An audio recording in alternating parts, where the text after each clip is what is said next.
Always press it twice, John. Always press it twice. That's what she said. Here we go. Here we go. Welcome to the Dynasty Evaluation Show. We got a great show today. We're going to talk about some rookies, where they're going to end up, why they're going to end up there, what it's going to do for fantasy, all that kind of stuff. Guess their landing spot. We're gonna have some fun. We got some great guests here. Introduce you in a minute, but let's go.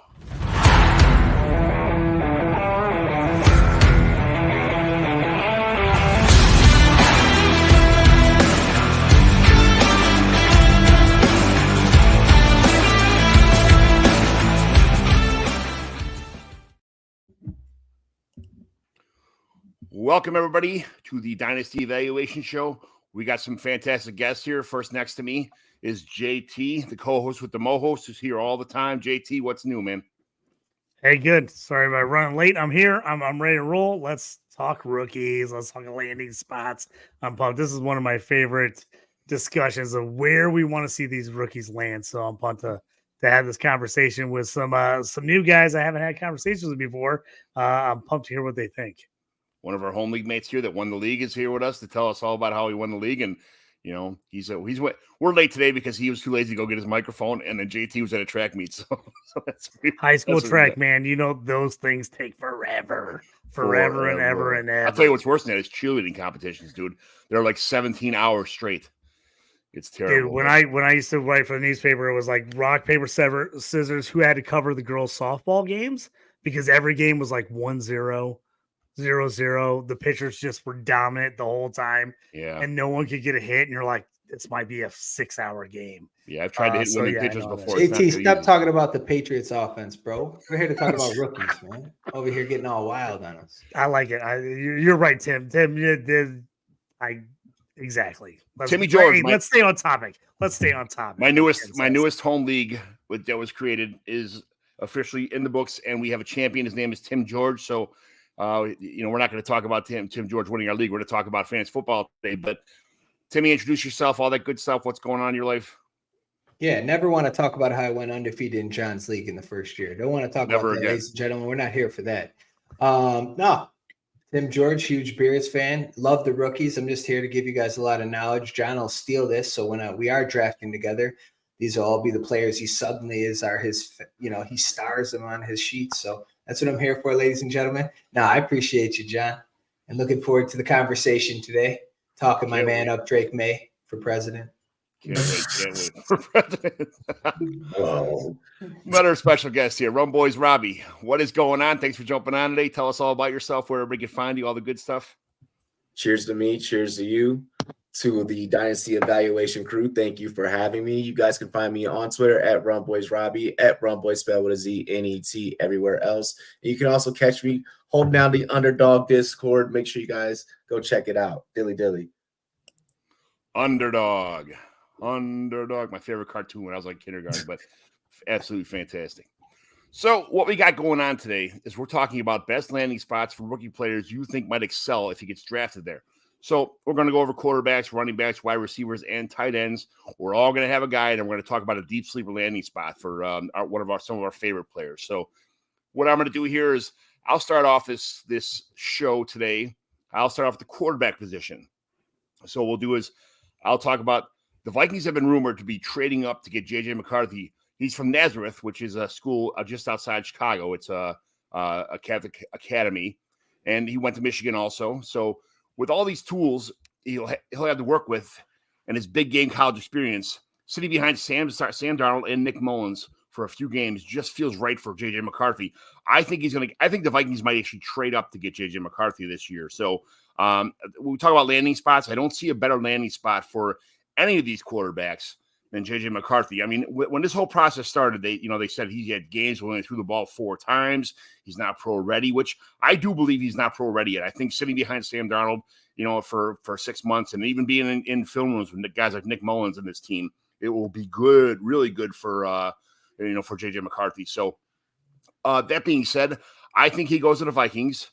That's my favorite landing spot for him. There's other debates to be said. There's other teams that might trade up to get him in front of the Vikings who know other teams know that they are in desperation need for a quarterback. So there may be a spoiler here. He's been rumored to go first, second, third overall, that kind of stuff, depending on what mock draft you look at, what site you're watching, what TV show, whoever your favorite analyst is. So, but just JJ McCarthy to the Vikings just feels right. So how do you guys feel about that? I've been beating that drum on my own personal podcast for the last 2 months, two-ish. It feels like 2 months. Okay, maybe it may not really be 2 months, but it feels like 2 months because we've gone that long without football. I love the take. Also want to shout out the fact that this is an IMG kid. This is NFL developmental player U. This is, SEC, Big Ten, so on and so forth, those big D1 schools use. So, I mean, this kid has a pedigree behind him, and I think that he's NFL ready. I like your take. I agree 100%. Yeah, John, I would add is, the one thing is wherever any of these quarterbacks land, I do not believe in the sit in a few games. You either go all in and have these kids taking reps from day one in practice, playing with the first team offense, which obviously the Vikings have weapons. So it's never going to get any better than having, the weapons in Minnesota. He's got a great supporting staff. I mean, that's the key to success for any quarterback, wherever they land. Shout out to the Bears who killed Justin Fields. That's a different day. But no, being truth, like you have to get those reps. So if you're going to, it's the truth, but I love the comedy behind it. Yeah, it is. Sam Darnold's a good player, right? He had bad landing spots, right? He's still getting an opportunity in the NFL, and there's probably a reason for that. But it could also be he can kind of help progress, through practices, through minicamp, training camp for JJ. So then JJ can start, right? Because I don't believe you wait 3 games and put them in, right? But he'd win the lotto. JJ McCarthy would be set up for success. He's either going to succeed in Minnesota with an offensive coach with arguably the best wide receiver in the NFL. I mean, you got a tight end coming off an injury. He's got all the right things going in his way if he lands. I hope he lands there because a lot of people are worried about how many throws he made and, what he did in his stats. But how many times have we seen college quarterbacks put the world on fire from a stat standpoint and be garbage in the NFL? It doesn't always transition. We love fantasy football. We're talking about it, but this isn't fantasy football, right? This isn't Madden. This is real life. So just always keep that in mind. Those same people keep that same energy when you're talking about kids that went to Fresno. Why don't we have any kids from Fresno starting in the NFL? They're putting up 6,000 yards throwing because that stuff doesn't transpire. So that's the only thing is I think JJ and everyone that talks to him, you just said it, is, he's intelligent. He knows the game. And that's what you need. Yeah, no. Yeah, John, I was just going to say, I agree with Tim there. I mean, we all get, as fancy players, and we all get, sucked up in the stats. We love the stats. I'm a huge stats guy. NFL coaches, college coaches don't give a shit about the stats. They do not care at all. They're looking at body size, type. What can you do? Athleticism. I remember when I covered high-end high school football, and all these parents would ask me, like, why isn't my kid a D1 recruit? I'm like, yeah, dude, he's a stud in high school, but he's 5'10", 210. Like, yeah, they're like, no, he can't.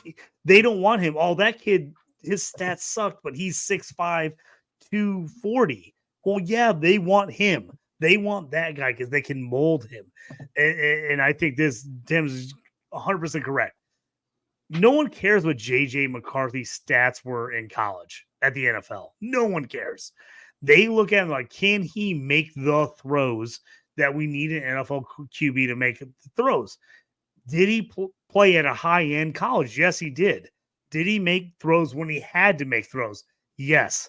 They don't give a shit that he didn't throw for 5,000 yards.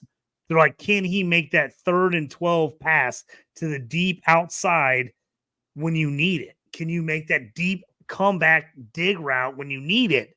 That's what they care about. I think JJ McCarthy has got that skill. I think he's going to be a good pro. I think Minnesota is a great landing spot for him. I really do. And like Tim said, the days of letting guys sit and learn, those are over. No one's doing that anymore. The Carson Palmer days, the Aaron Rodgers days, even Jordan Love. I mean, Jordan Love might be the last guy we talk about, like, kind of waiting and sitting. I just don't think it happens much anymore. If you're drafting a guy, especially if you're trading up for a guy, you got to play him. You got to play him. I'm going to agree to disagree here and say that he sits half the year, but we'll see how that pans out. So, and he's my guy, so I'm going down with that ship. All right. So and I still agree that we'll still see teams keep that old school. There won't be a lot of teams, but we'll still see a few organizations keep that old school. You sit for a little while. I agree. I think the good teams with like good organizations, good teams that can wait on it will do it. I think the teams that are like, am I going to be here in 2 years as a GM, as a coach? They're going to push it. They're going to push it. And the teams that don't feel like their job's in jeopardy, I think you're going to see be smarter about the situation. Yeah. You just got to, it's situation by situation, right? The reason why is I'm just saying Sam Darnold and Nick Mullins. Wow. That's not even getting me out of bed. Like, sorry. Yeah. So that's why I'm saying he shouldn't be sitting for those guys. I mean, you want to sit for Aaron Rodgers, of course. Yeah, that makes sense. Yeah. Not for my man, Sam Darnold. Sorry. So who's your guy, Tim? You're up next year. Yep. My guy, Drake May.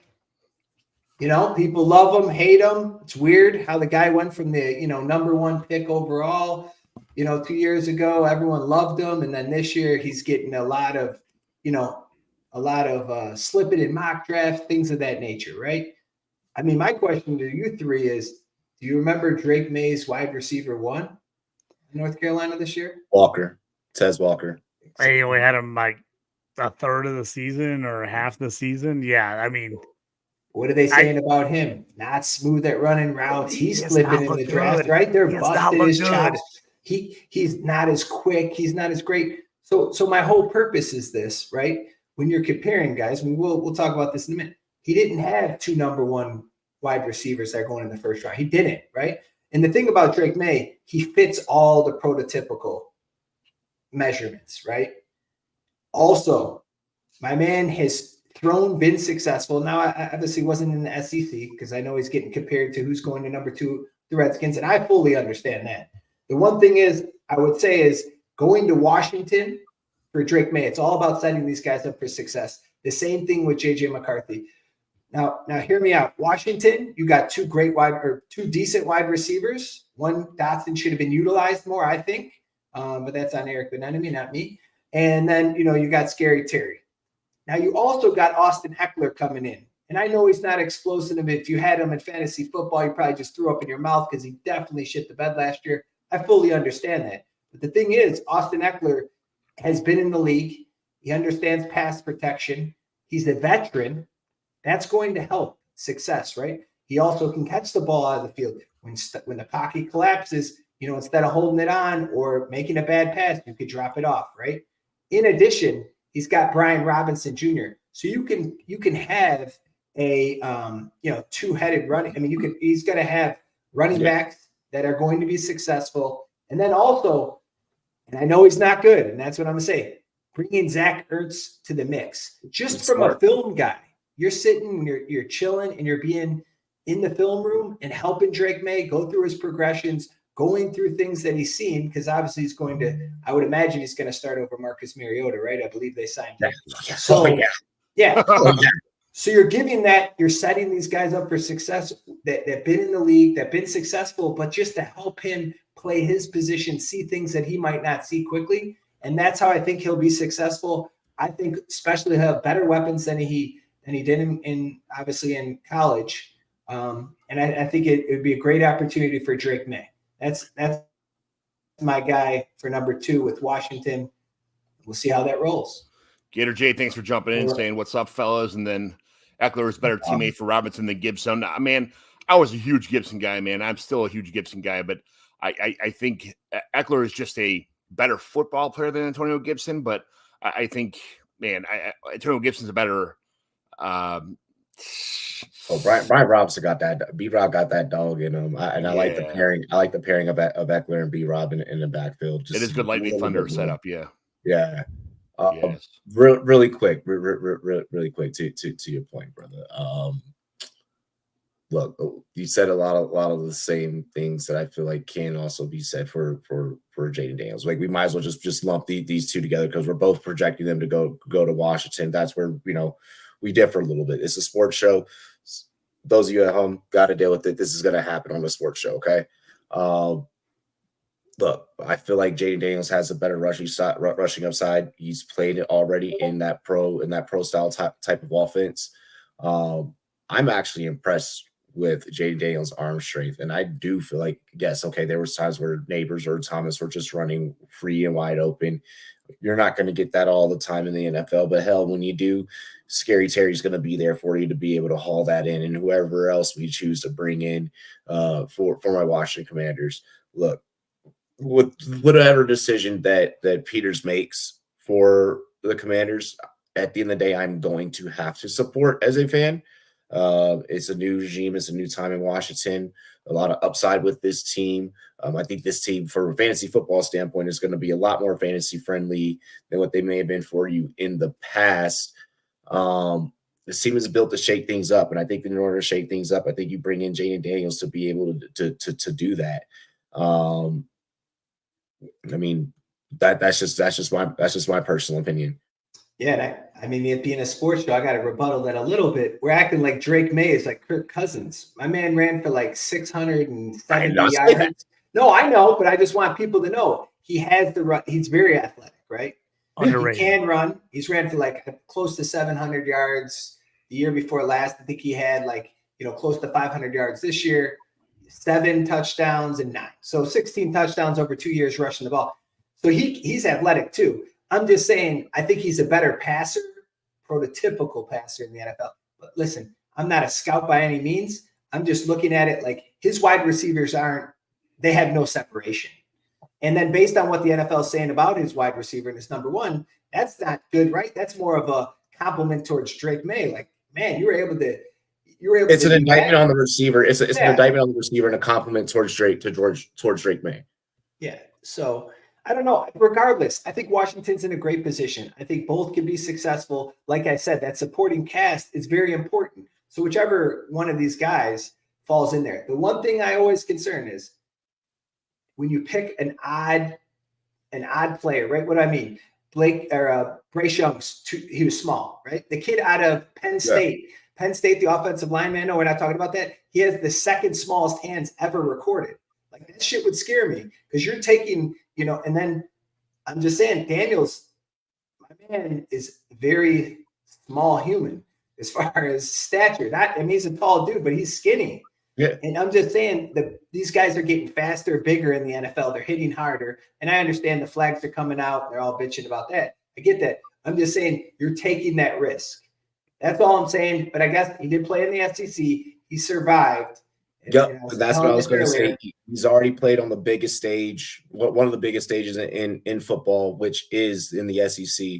Transferring to Washington and having to deal with that fan base is going to be nothing for him. Sam Howell was a fantasy darling for us last year, and he spent most of his season last year staring up at the sky. No, it's a fact. Getting killed is right. I got a quick question for both of you guys. And this offensive line is retooled. Absolutely. So I got a quick question for both of you guys. I'll start with Tim, then we'll run to Robbie. So I know you guys say Drake May, Jayden Daniels, both to Washington.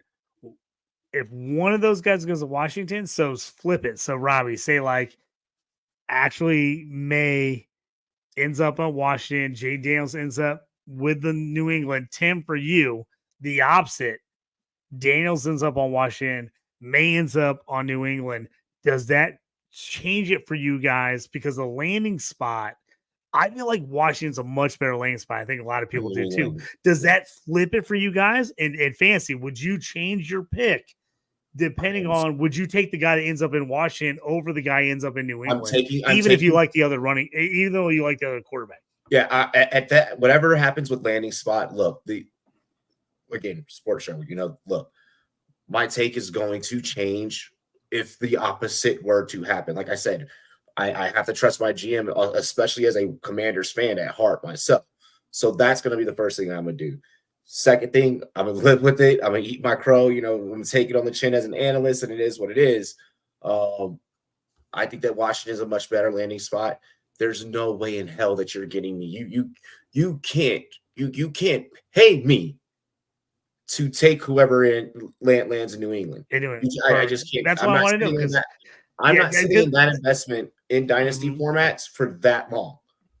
I'm not going to. And that's why I want to know, because like you like Jane Daniels, which makes sense that you like Daniels more. But if May goes to Washington, you're taking May over Daniels. Look at this, right? Yeah. Look what happens when you have no wide receivers. Tim, is this the same thing for you? Tim, the question goes to you. If Daniels goes to Washington and May goes to New England, are you a guy that you would turn around and go, hey, I'm going to take Daniels now because he's in Washington over May, or would you still take May if he ends up in New England? Whoever lands in Washington has a way better life. It's like I said earlier about the Bears. It's all about supporting these guys. That's why I said, just as much as I said about Drake May, I also said his supporting staff. Also, Gator, what I was trying to tell you about the SEC is they got some big-ass offensive linemen falling on the dude. I already told Robbie what I thought about Jalen Daniels playing at 2 schools in 4 years and how those guys don't perform at a high level, being their best year, their 4th year, and being a starter that progressed in a positive way but had that many reps. But the SEC just got some big-ass linemen that are falling on you, and I'm saying the hits he was taking, not necessarily the competition across the board. So I just want to clarify that. But yeah, it's all about the landing spots. You know, like I say, I joke around, but if Justin Fields had Scary Terry and Dotson, I think we're all having a different conversation today, because it's all about setting yourself up for success, either on the football field, shit in your own job at home. Like if you got shitty people around you, probably going to suck at your job no matter who. So that's all that is. So those are just facts that I spit over here. Yeah, John, I agree with both these guys. I'm a May over Daniels guy personally, but I'm the same way. If one of them goes to Washington in my fantasy drafts, I'm taking the guy who goes to Washington. So we got 3 guys we talked about who are probably going in the first round so far. But JT, your guy is not in the first round. Who are you looking at? I'm excited. So my pick, and I know people are talking about Michael Penix, they're talking about Bo Nix, where these guys go. I think one of my favorite landing spots, and I don't think either, I'll just say it right out, I don't think Penix or Nix should be going in the first round. I don't think they should be getting drafted in the first round at all. They shouldn't, but this landing spot is fire. But it could be. But I think if Penix drops the second round and goes to the Raiders, even the Raiders took him in the first round, I'll take it. But if he goes the second round, I absolutely love Michael Penix in the second round of the Raiders. I'm a known, John knows this, I'm a known Gardner Minshew lover. I just like Minshew because it's Minshew mania. I don't think he's the best guy ever. I just love Minshew mania. But between him and Aiden O'Connell, man, that's a great spot for Penix. He's not going to have a ton of pressure to beat out some superstar. He's going to be there with Minshew and O'Connell. I just think that is a fantastic spot for him. I really like Penix. If he goes, like, I'm out on Penix right now. If he gets drafted by the Raiders, I'm in. I'm in now. All of a sudden, I want Penix. I'm taking him in every Superflex league. I'm taking him in all my 2 QB leagues. If he goes to Raiders, I absolutely love him. I'm like, Devontae Adams, deep sideline post, absolutely. Like all of a sudden he's like, I'm like, he looks a lot better on Oakland than he does, or Vegas, excuse me. He looks a lot better on Vegas than he does in a ton of other teams. So Penix for me is a guy, like, if he ends up in a bad situation, I'm like, I don't want any part of it. Second round, there's no pressure. Second round, and I feel like he wins that job. I feel like the Raiders take him second round, he wins that job, and now I'm all over Michael Penix in the second round. Yeah, that's I don't hate that spot at all, man. He's a talented player, man. I like that kid a lot. He got his butt whooped in the playoff game, but he did the best he could. He had some pretty hard throws, got his ass kicked, but he still stayed in there the whole the game. I absolutely love the guy. I love the landing spot too. And the Raiders need to start from scratch. They need to just pick up the pieces and start moving forward with what they have. They have a lot of pieces. They have a lot a lot of places, a lot of gaps to fill in their roster. So we'll see what happens. The Roll. What's up, guys? Just subbed your channel like a week ago. Thanks a lot, man. Much appreciated. And you got a trade question here. We'll hit that after the show, okay? Thank you very much. But that's where we stand on our quarterbacks right now, the guys. Some good thoughts here, good conversation. So we're just starting to warm up. Round one's over. Going around. John, who's the deep sleeper for you? Who's your deep sleeper? I know who it is. I know who it is, but tell the people who it is. So I'm thinking at this point in time, deep sleeper landing spot for me is Joe Milton, the Giants, number 70, round 3 out of desperation and necessity. But having Daniel Jones, Drew Lock, and Tommy Cutlets on the roster is not the answer for this team. So I think that they're going to have to get Joe Mixon here. And Joe Mixon needs a sit. Everybody knows that. Guy's got a golden arm. He's got a body to Adonis. He runs the ball, like a running back. But he look at it at the Senior Bowl. Everybody's like, oh, he threw the ball on the ground. He still went 9 for 12 in the Senior Bowl. He threw some good passes. I mean, he threw a terrible interception, but I mean, that comes with time. He'll have time to sit behind Daniel Jones for a year, a little bit, maybe a little bit longer if he has to. But I'm in no hurry to see him get on the field. 70 in the third round might be a little bit optimistic for a quarterback like that people know is a project. And, he's got a lot of flaws, but this is, like you said, first round guys, when people trade up to get players, they sit for a year. They don't sit for a year or two.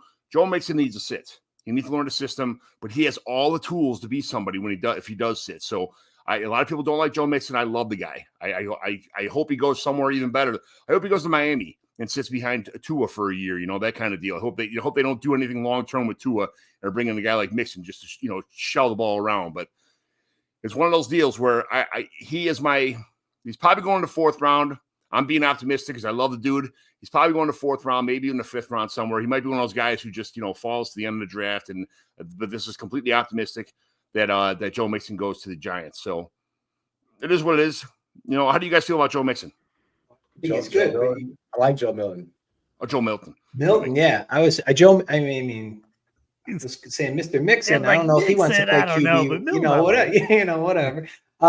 You talked about the Senior Bowl. You guys brought up 3 gentlemen so far, and you didn't talk about the MVP of the Senior Bowl. People are sleeping on my man Spencer Rattler, but I don't know if you want me to get on that. I'm telling you, that boy can play. I know everyone hates him because they watched QB1 on Netflix. He was a little prick. I understand that. And you thought Caleb Williams' dad was a problem. Spencer Rattler's dad's a complete clown. But that kid's improved. He's improved greatly. Won the MVP. I actually think he's better than all 3 of those guys you mentioned. You mentioned the kid for the Raiders that you wanted him to go, Penix. Yep. Nix, and Mr. Not Mixon, Milton. I think he's going to be better. My landing spot, though, he's got to go to San Francisco. He's got to play it because he doesn't have the strongest arm, right? And I know Brock Purdy's there, but who knows what the hell could happen? Yep. And all he's doing is making those, 7 to 15 yard throws, and he's good at those throws. I know he's lost a lot of, he's kind of an asshole on Twitter, and then he kind of calmed down at South Carolina. But my man Rattler is underrated, and he didn't even have horrible stats. He just lost to his job to a better quarterback. Caleb was good, way better when he was at Oklahoma. I'm just saying, that's why I'm saying round 6, like the cop, they get the free pick for the 49ers. Let him sit a couple years. I'm telling you, he could be pretty decent. But that was a sleeper, right? We're not talking about a top 10 pick. We're not even talking about a top 8 quarterback. I was going to say, I like that lane spot because the Niners have a ton of comp picks. They've got a ton. Why wouldn't you just take a shot on a guy like Rattler? And if you looked at his stats at the beginning of the year, man, his stats were off the charts the first 6 to 7, 8 weeks. They dipped a bit at the end of the season, but man, his stats were phenomenal at the beginning of the year for South Carolina on not a very great South Carolina team. So I'm a guy I never loved Rattler, but I'm like, I could be talked into him, and especially if he goes to the Niners.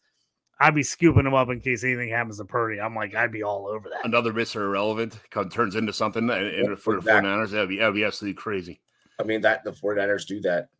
It's just their brand. I mean, yeah.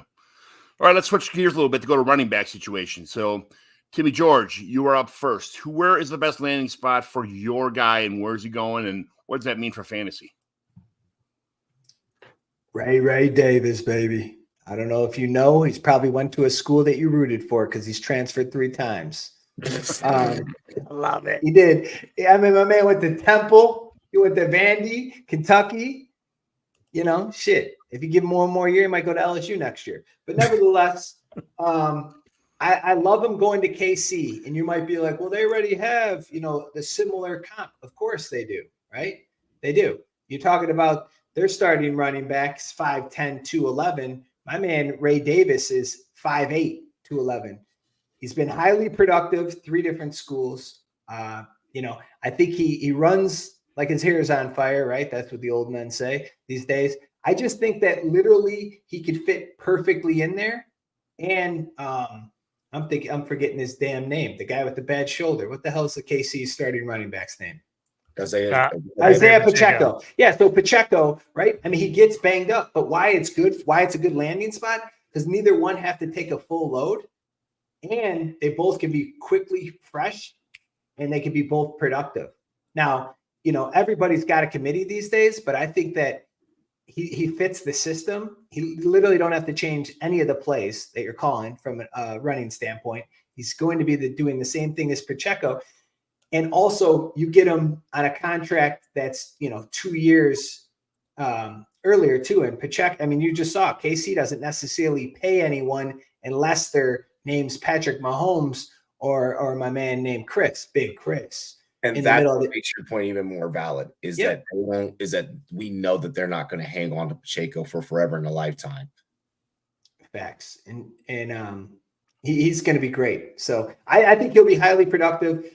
Like I will say with all these people, you got to kind of fit in the system, right? You got to fit or have surrounding cast if you're a quarterback. So I think this is perfect. I mean, the only thing I pray is that John doesn't try to take him in the 2 drafts him in, but I think he'll be great on my fantasy team and hopefully go undefeated again. So shout out to my undefeated team. Get it, Dre. Love Ray Davis. Going to be a deep pick in fantasy, maybe a UDFA for fantasy. We're going to all be fighting over him. I guarantee. I love Ray Davis. I absolutely love Ray Davis. I think he's the most underrated guy in this draft.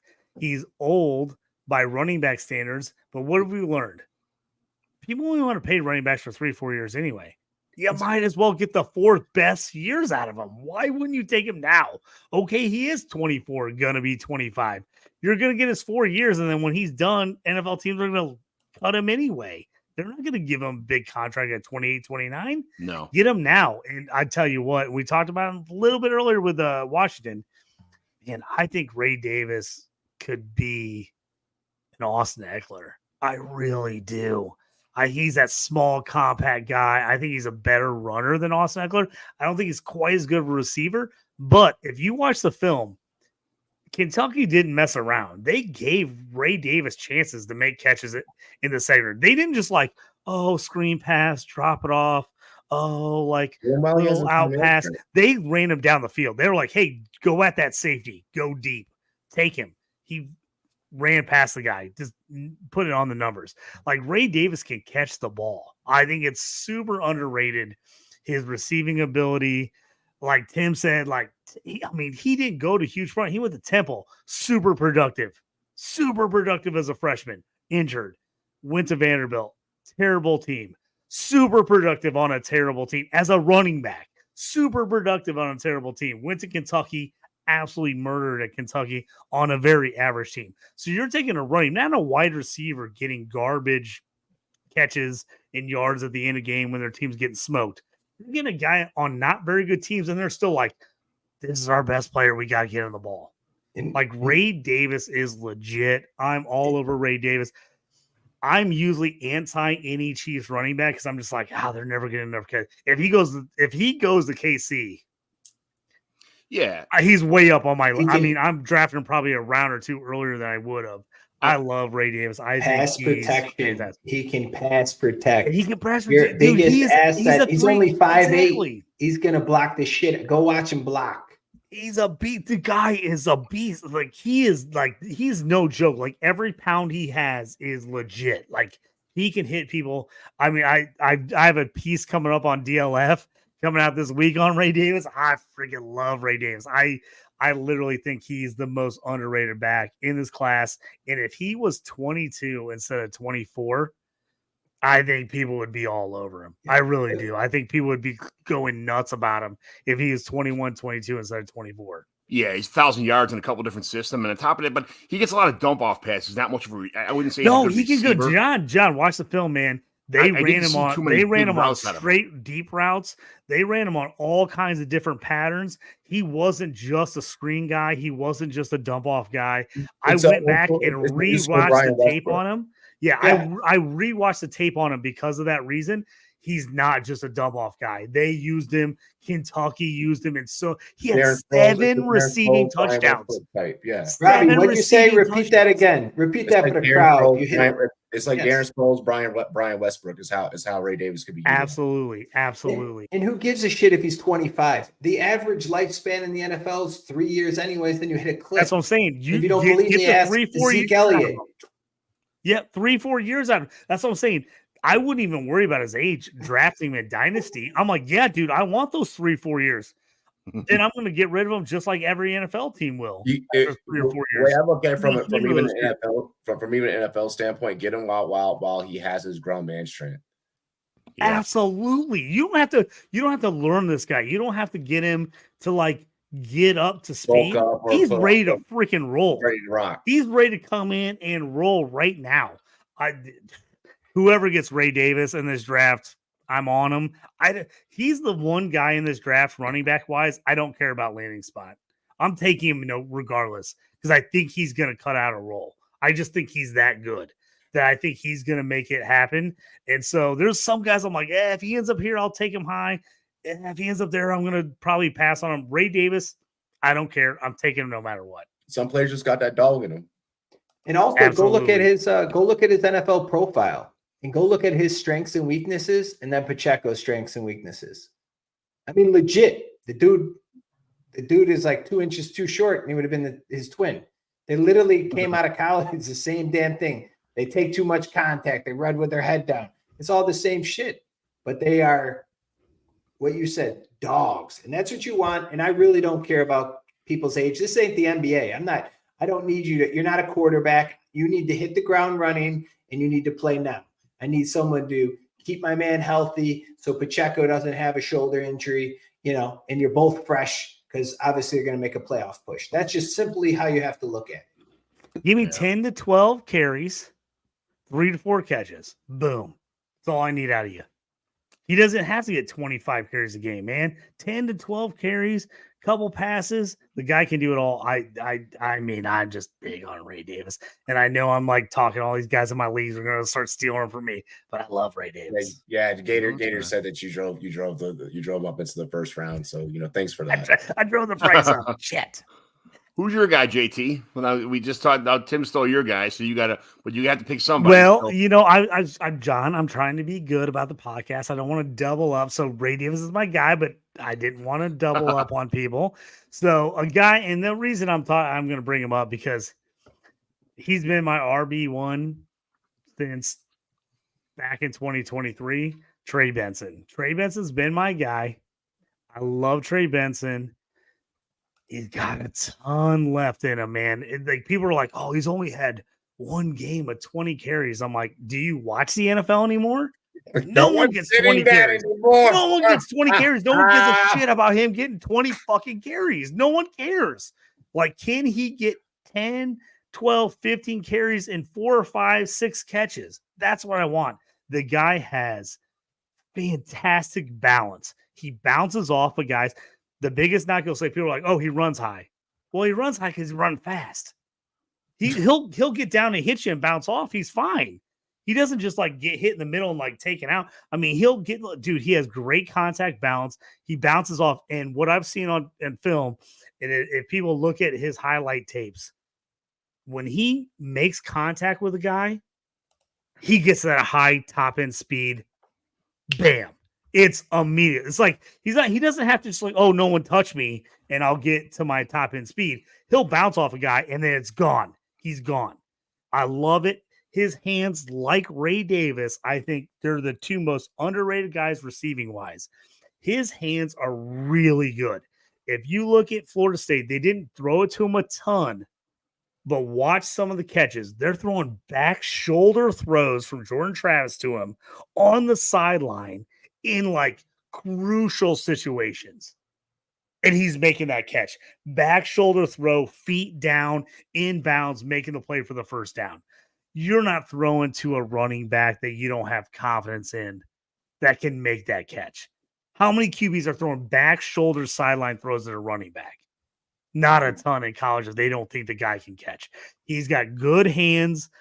The tread is there's so much tread on the tires. He's like he has not carried the ball that much in college. He feels like that guy's like, oh man, he was good in college. He's gonna be really good in the pros. Because he's the guy I feel like he doesn't need a specific system. You can run zone, you can run power, you can run a bunch of stuff with him, and he'll make it work. I feel like he can do that.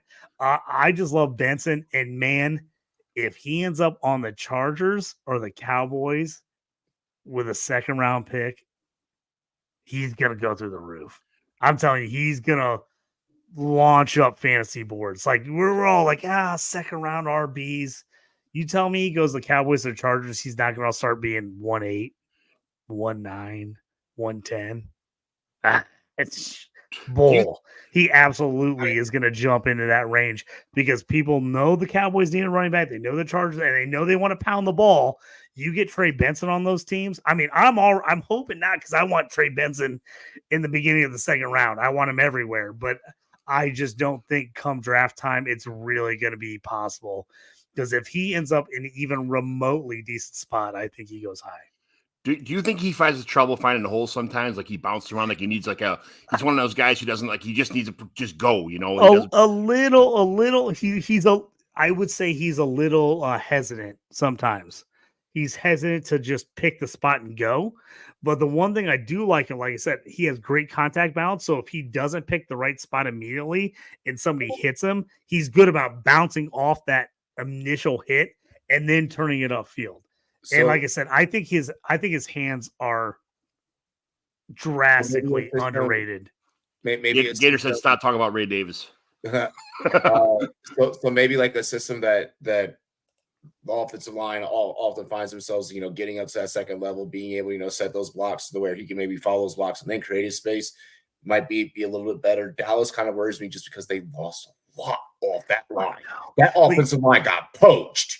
I mean, yeah, I don't know if it's the best landing spot, but what I'm saying is if he does land there, fantasy managers are going to lose their mind. We don't know how else they're going to fill out their roster on the draft. They're going to be like, we have to get they're going to be like, we have to get the Dallas running back. That's what scares me, though. That's what scares me, though. If they have a bad line and he's a guy that has trouble finding the holes, that's the only thing that scares me a little bit, about that whole situation. But he says, Roll says Dallas is drafting Brooks. I think Dallas goes Brooks, honestly. I think they go Brooks too. I will absolutely agree with you guys. I actually think Dallas goes Brooks. I just like Benson a little more than Brooks personally. I think Brooks is really good. I mean, to be totally honest, Benson's my RB1, Brooks is my RB2. Yeah, they're right. And then they're like, to me, they're that close. I think they're just.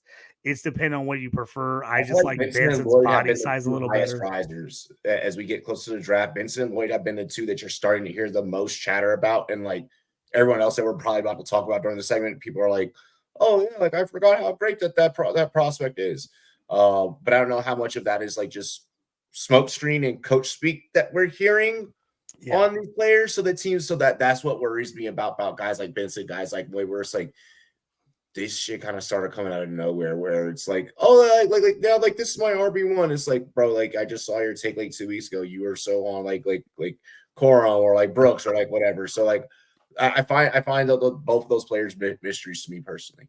Yeah, and that's the reason I brought him up in this because, like I said, I love Radius, but I brought up Benson just because he has been, and I've said this, he's been my RB1 since into the 2023 season. I gotta stick to my guns, so that's why I stay with that. Oh, that's a good spot. Robbie, what do you got? Who's your running back? What's a great spot? What's good for fantasy and NFL? Mine. So mine. I think that this is. Let me make sure I preface with what I'm about to say first. With this, okay. I think that this is good for the player, and it is good for the team that I'm projecting this player to go to. This is all purely narrative driven. Everything that I am about to say, this is not based off their workouts or anything. I wholeheartedly believe, kind of similar to my quarterback take. You know, they with Jaden Daniels are like, no, I'm beating this drum. I'm dying on this hill until draft day and something else happens. This is another one I've been planting my flag on, and that's Blake Corum landing with the Los Angeles Chargers with Harbaugh. I think that there's unfinished business there. I think that if Harbaugh could have JJ and didn't already have Justin Herbert, then he would probably have JJ. I think that okay, well, fine, I can't have JJ. I'm going to get the guy that I can hand the rock to and I can trust. Harbaugh, whether or not his coach speak, saying that he wants to, bolster the offensive line, lets me know that they want to pound the rock. I'm confident in those receivers that are there, believe it or not, because I think that, maybe Keenan Allen being there gave them too much to have to rely on. No, now, Josh Palmer, you need to go out there and eat. QJ, you need to go out there and eat. They're going to probably grab a receiver at some point throughout this draft. Guess what? This draft is loaded with receivers, and they'll be able to get one that can be competent and come in and maybe even be the one or the two, whatever happens between I can body catch QJ and Joshua. I look like Kevin Garnett when I'm going up to the high point of the ball, Palmer. So that's what I'm thinking. I think that it's not done. It's not done. They got what? They got an NC together. Oh my gosh! National championship. Yeah, they got. Oh, I thought he was trying to say something else. Yes, they do have a national championship together, but I think that there's more winning to be done between those two. Oh yeah. If Corum goes to the Chargers, first round, he's first round fantasy draft pick. Everybody's going to be on it because you got to assume they're going to just pound the rock with him. And you got to assume that Harbaugh knows how to use him because he does, and he loves to run the ball. I mean, I'm a guy. Corum's like, oh man, I like Corum, but he's like probably my RB6. But he would probably move up to RB1 or 2 if he goes to the Chargers. I'm like legit. I would just make that move, regardless of anybody else's landing spot. If he goes to the Chargers, he's moving up. Narrative. I think that this is a draft day narrative that every beat writer in Los Angeles is like, this is about to be the scoop. We're just waiting. Absolutely. That pins are itching in Los Angeles right now. Yeah. What about this though? That is a narrative that the college coach drafts his, best players. It gives me like Pete Carroll vibes, right? When he passed over on Taylor Mays and he drafted the starting safety that was good and then lost his mind, forgetting his name. But I always feel like that's a better media narrative than actually what is going to happen. And I know you said that, Robbie. I'm just saying, like, I see everyone saying it, but it just gives me that type of vibe. Like, he knows the strengths and weaknesses of these former players, and he's never going to come out because he's a smart guy. He's in Michigan, man. He's never going to come out and say, these guys have huge flaws or this is not what I want. I mean, he's pounding the table so someone will trade up and take JJ McCarthy. My man is good at what he does. He knows he has no offense right now, literally. Like, he's probably got 4 positions that doesn't even have a starter at. So I don't know if he's in that. I'm getting off subject as far as him trying to get people to trade up. But the whole moral of the story is like, that's the only thing is I always think that was going to happen, and then you don't see it transpire. You do not see these former guys pounding the table, not right off the bat. I agree with Tim. That's why I said Trey Benson to the Chargers. I think everyone's gonna be like, oh, they're gonna take Corum, and Dallas takes Brooks and Benson's there. I'm not 100% sure the Chargers are gonna take Benson over Corum. I kind of think they would. I kind of think they would. Honestly, everyone's like, well, Harbaugh's going to overrule everyone. We see this all the time. Exactly. We think people are like, well, they do. Harbaugh's going to say, well, we have to take our guy, and I'm like, they're going to be like, Trey Benson's won our board. We're taking. Yeah. You know what I mean? So that's what I'm saying. I think if you get Trey Benson going to the Chargers, I'm telling you, man, he is now all of a sudden went from 2.2, 2.4, 2.5, 2.6 in rookie drafts to 1.6, 1.7, 1.8. I think he could creep up there, especially when you get teams, RB needy teams. In certain fantasy leagues, he will absolutely skyrocket. I think it depends on who they also get in conjunction with how the Chargers build at running back. I think it also depends if they go and they get like a Joe Alt or somebody like that in the first round. Then that obviously makes it to pair with Slater, because Slater's already a beast. Yep. Then oh my gosh, yeah. And I think that I agree. Everybody wants them to take wide receiver. I still think the Chargers are going O-line. I know everybody wants. I mean, I would love.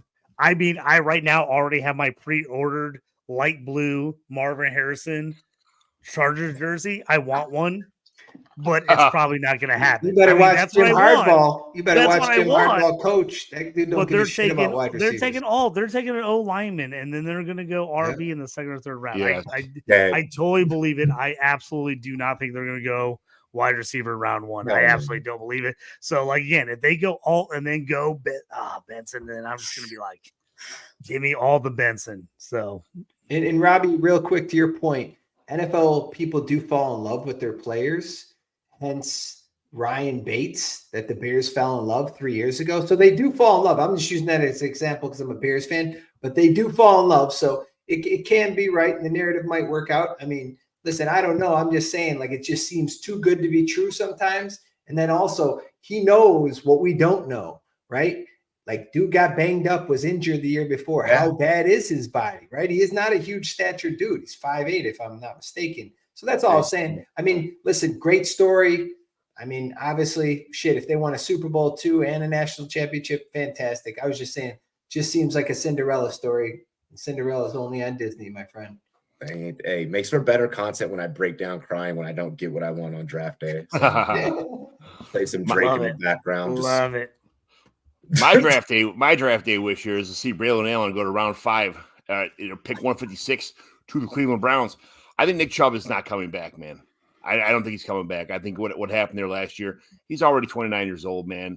He destroyed his knee. I think he's going to come back as a his wheel him, have him in the facility. He's a fan favorite. Do him a favor, keep him around for a year or so. But he's gonna be a shell of himself when he comes back. So I don't think that he'll be. The Browns need to move on. I don't think they're sold on Jerome Ford. Deonta Foreman is their future. I think they need to find somebody who's a better running back. And I know Braylon Allen has his flaws. I know he's not a great, the guy played defense in our high school, but he's so young. He's such a young player that can develop into something. They can give another guy, give him a couple carries, get him used to the ball, get him used to the offense. It's a steady offense. They can keep him going. I know we're talking about some high picks here, but I think Braylon Allen, he may even fall past this, unfortunately. He didn't run his 40. People think he's slow. He's got, but he's a powerhouse, man. He doesn't look, he's a power back. I feel like he needs to use his power a little bit more. Gives me Bettis vibes, except without the size that in the build that Bettis had. But Braylon Allen gives me Bettis vibes.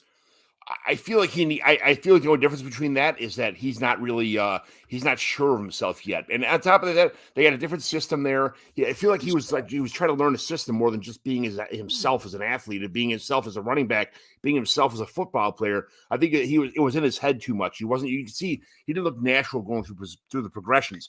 And when he got to the open field, he made moves. He absorbed the ball on the back. I mean, I heard a lot of knocks on him catching the ball. A lot of times I saw he looked the ball in, absorbed it, pulled it in, and went upfield, and knocked some studs out, man. I feel like a lot of people are talking a lot of shit about Braylon Allen, and I think if he goes to somewhere that needs a good running back, that has has some good players on the team already, they can sit behind. I think it's a really good spot is somewhere like Cleveland for Braylon Allen. So, John, I just did my ranking on Braylon Allen. I had him as kind of like a B- prospect, with the thought that landing spot for me with him might be the most important of any running back in this draft. I think if he ends up on the right team, I like Braylon Allen a ton. If he ends up on the wrong team, I could see him just being a disaster. I see Allen at 8 and the Browns. I feel like the Browns. Yeah, like I said, I think the Browns is an absolutely fantastic landing spot for him. And I get the feeling with Brandon Allen, he is young, so people love that fact. It's like, dude, he just turned 20. Literally, he just turned 20 like 3 months ago. So he's got room to grow. I think you get him in an NFL system with an NFL weight room. He's a weight room warrior. Oh, he's a champion. The guy's huge. No, the guy's huge. But what I think is you finally get those people who are like in his ear, like, you're a beast, dude. You're a fucking beast. And then he goes out there and starts playing like that. Because, sometimes you're the bigger kid. You kind of beat around the younger kids. You're like, whatever. I'm bigger than everybody. I think they're going to be like, dude, no, you are the beast. Be the beast. And I think he could be that in the NFL on the right team. And that's what I'm saying. Braylon Allen for me is 100% landing spot. If he ends up on a team like Cleveland, to me, it's like he goes way up on my board. I don't care if they take him in the 5th round. If he goes in the 4th, 5th round, I'm taking him way early in my fantasy drafts because I love that landing spot because I think he's a guy who can grow. Here's the biggest thing, and this will be my last point and let everybody jump in. Passing. Everyone's like, oh, what about the hands? Wisconsin refused to throw the ball to the running back for 20 years. People don't understand this. I mean, Jonathan Taylor came out, but like, he can't catch the ball. Dude, they don't throw the ball to their running backs. They absolutely do not throw the ball to their running backs. How can you understand, like they can't show that when they don't have it in their system? Last year, they had a different coaching staff who actually started to throw the ball to the running back a little bit. At 28 catches. It wasn't nothing. I mean, he showed he can catch the ball. Was it perfect? Did it look great? Not all the time, but he can catch the football. Wisconsin just refused to throw to the running backs. They were no part of the passing game for the last 20 years. It's just the way it was. So to me, he showed last year he can catch the ball. He's not I'm an only pound it up the middle, like first down, like 3rd and 1 back. I don't think that's true. I think he can be the full back. I think he just needs to land in the right spot. Yeah. And a team that uses them right. It sounds like we all worry about mental with him. Yes. Yeah. Jamal Williams 2.0. Look at Jamal Williams right now, right? You don't need him. You're going to bring him in 10 yards in. You're going to bring him in 3rd and 1. And why? I'm saying first two years, have him do that. He'll build confidence. He'll build his weaknesses. He'll grow into his body. I mean, he's 20 years old. You said this already, right? We talked about grown-ass man strength, but just use him as Jamal Williams. It's all about setting these guys up for success. You don't have to – not everyone has to be Austin Eckler or, Jonathan Taylor. I mean, Jamal Williams has a decent NFL career, and he's been kind of a split back for most of that career. Mm-hmm. Yeah. My man led the NFL. People forget Derrick Henry. John, you're welcome I know you're going to take him in the 2nd round of any draft. John's going to take him. I have a second. John's loved this dude. Just so everyone knows, John's been talking about this dude, I swear to God, since he probably enrolled at Wisconsin. But since I known John, I've been hearing this guy's name. I'm serious. Like you'd hear Josh Allen and you'd only hear about this kid Allen. Tim, wrong Allen. Mark Braylon Allen off your list. 208. Mark Joe Milton off your list. You're never getting any of those guys. John is drafting them everywhere. But I think people forget, like, Derrick Henry, who was much more of a prize recruit and draft pick, didn't hit till year 3. Right. Yeah. Like, he was okay. They used him. He had like 700 yards, 850 yards, and then bam, year 3, he blew up. Like I said, that grown man strength kicked in, and it was like, and then it kicks in, and I think that's Braylon Allen. Man, it's gonna happen to Roschon this year. He's Braylon Allen's the guy. It's like, but here's the thing: you think about Braylon Allen, it's like, okay, well, you get that second contract. You get that second contract at 24. Right. What? You're getting that big contract at 24 now when he's absolutely blowing the lid off the NFL at 24. That's where I want him in dynasty leagues. I'm like, this guy. If he doesn't crush for me the first couple of years, like he can build into, but that's why I want him on I want him on like a Browns. I want him on a team that knows how to pound the rock. I want him on a team that has a good O-line because again, I don't want him getting crushed because he's on a team with a terrible O-line and he can't make anybody miss behind the line of scrimmage. And all of a sudden he's like, oh, I'm getting hit at the line of scrimmage, half a yard behind the line of scrimmage. Yeah. And then everybody's like, well, he's his confidence. Freaking terrible. Yeah. He's terrible. Well, he's not terrible. He can't, like, he's big. You have to give him room to move, and he can't move because there's nowhere to go. I mean, and I know, John, I'm not going to get into this, but it's like it's the Najee Harris situation.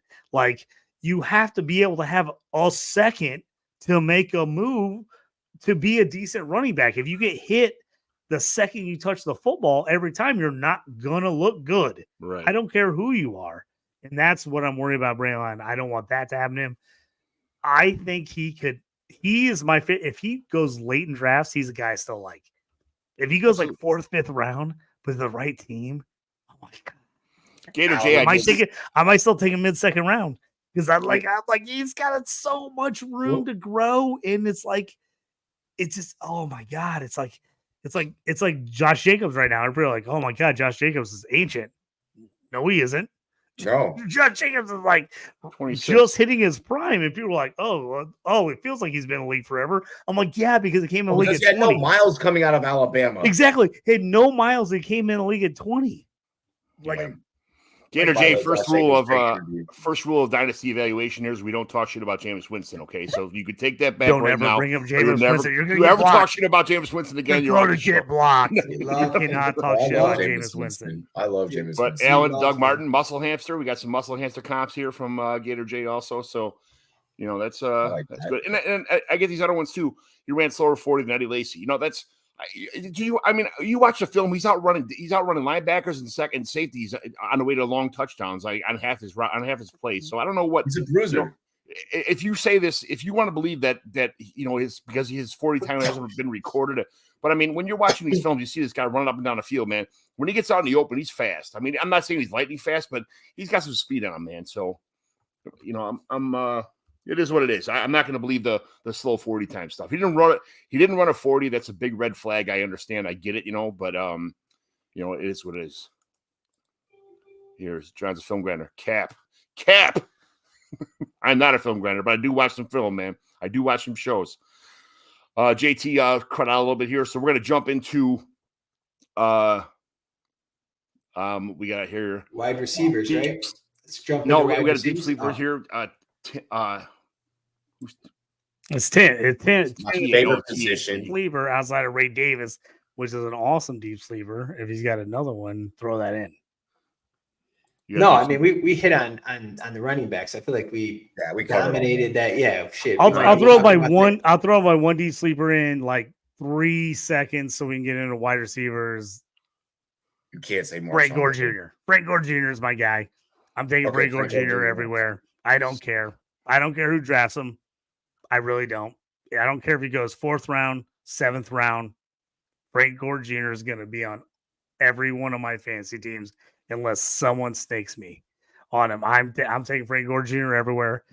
Awful Southern Miss team. The guy did damn near everything for them. Everything for them. I want that guy. I just think he's got the bill. I think the numbers are not off the crazy charts, but his dad's weren't. Frank Gore wasn't just like a combine warrior. The guy can just play. I want Frank Gore Jr. He is my absolute deep sleeper. I'm taking at the end of every draft. Yeah, don't take Jalen Wright because that's my guy, and I don't want to get into that. I wrote him down. Jalen Wright is nasty, but we don't want to get into that because I already said we should probably move the wide receivers. Yeah. Tim, I'm going to let you have Jalen Wright as long as you give me Frank Gore. I'm going to say it looks like Kevin got a new profile picture on his page here because he looks super handsome in that page. I don't see him.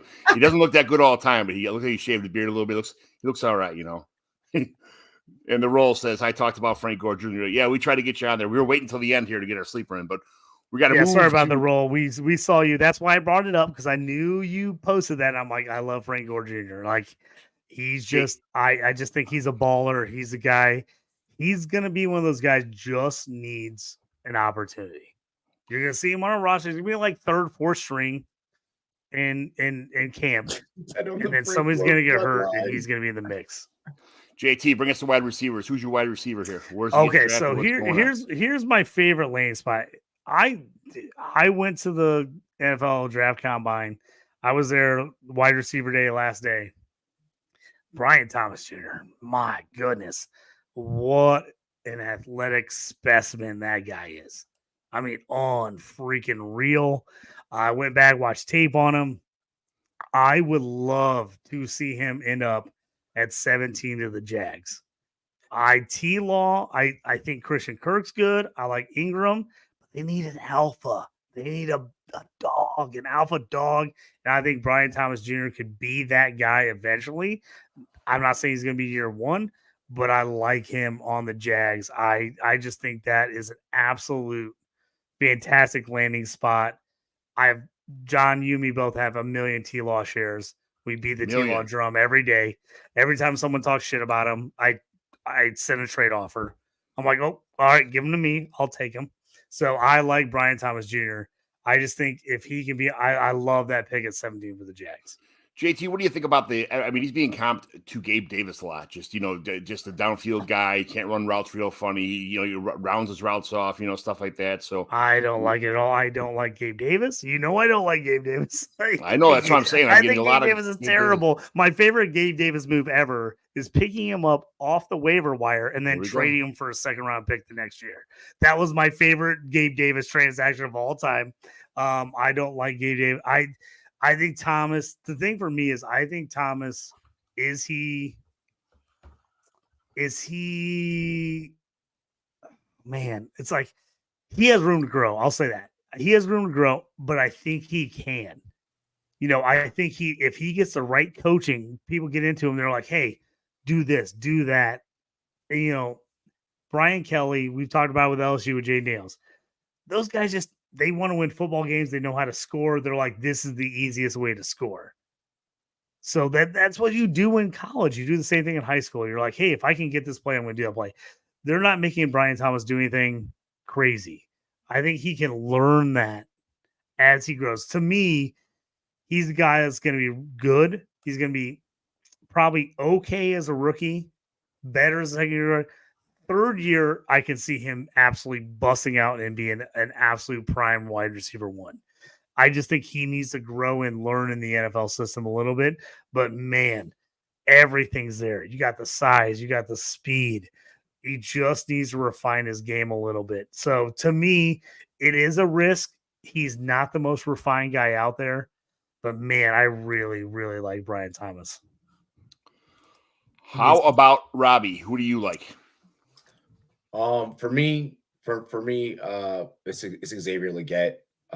Probably, he's not going to be that first round, splash for you. So, it may not be as sexy of a take for many others out there, but Xavier Legette to the Carolina Panthers. Look, they need a different fit there at receiver, a different type of personnel. And the size, I call him Baby DK. If you can bring in Baby DK to complement Adam retiring soon, Thielen and Deontay Johnson, then I think that this offense could maybe get a little bit more balanced throughout the air. And give Bryce Young one of those players where he can literally just sit back and be like, fuck it, Legette's down there, and just be able to chuck it. I think Legette to Carolina is a perfect fit. I also think that I don't think that the Patriots. I think the Patriots are in desperate need of receiver. But if the Patriots do go Legette, I could see Legette being a fit there as well, because every single person in that locker room are all slot receivers. So being able to have someone that could probably be a true outside receiver for you in Legette, I think that would be. Those are my two landing spots, but I think that Carolina is a lot better for Legette. I can see that. That's a nice spot. I like that. I mean, yeah. I love Legette. Over Thielen, that would be a great spot, especially he's got a year to kind of learn the system, or just, he may. I don't think he's going to overthrow Thielen right away, but at the same time, I do think that that's a good comp. My guy is Ladd McConkey. This is kind of, I'm not sure if you heard this place to go yet, but I'm thinking it's the Saints. in round 2 at number 45. I think he's like the new slant boy in New Orleans. I feel like he get up the middle. He get up in the middle of the field for Derek Carr, like a big upgrade over Rashid Shaheed, and of course Cedric Wilson. But I mean, he should open up the offense for Alvin Kamara to do Alvin Kamara things. I'm just thinking that he's somebody that would just be a good spot on a team like the Saints.